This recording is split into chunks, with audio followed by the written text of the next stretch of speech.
उत्तर प्रदेश में फतेहपुर जिले का कृपालुपुर गांव, जिसकी कुल आबादी 6000 है। एक गांव की इतनी बड़ी आबादी होने के बावजूद भी आजादी के बाद से नदी पर आज तक पुल नहीं बनाया गया है। गांव पहुंचने के लिए नाव का सहारा लेना पड़ता है। रोजाना 200 स्कूली बच्चे नाव का सहारा लेकर नदी को पार कर स्कूल जाने की जद्दोजहद करते हुए दिखाई पड़ते हैं।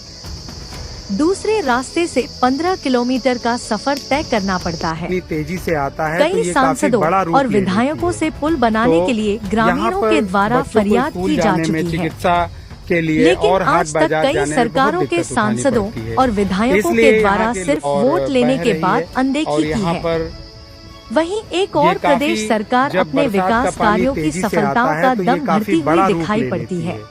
तो दूसरी इस गांव के पुल की समस्या सरकार के विकास कार्यों को मुंह चिढ़ाती हुई नजर आती है। उठानी पड़ती है। इस समस्या को देखते हुए गांव की कलावती ने महिलाओं को एकजुट किया खतरों को न मोल लिया जाए और अपनी तरफ से करीब 1 लाख लगाकर बांस का पुल बनाना शुरू किया।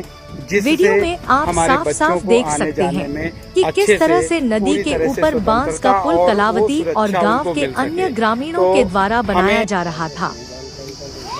ग्रामीणों की इस पहल को देखने के बावजूद भी शासन और प्रशासन जरा भी इस ओर ध्यान नहीं दे रहा है। आपका क्या नाम है?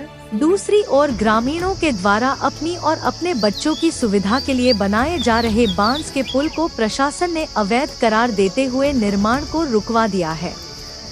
बांस के पुल को बनाने की पहल करने वाली कलावती ने बताया, कई बार तो स्कूल जाते वक्त बच्चे नदी में गिर तक चुके हैं। इसके बाद उन्होंने ग्रामीणों से चर्चा कर इस पुल के निर्माण का कार्य सभी की मदद से शुरू किया था।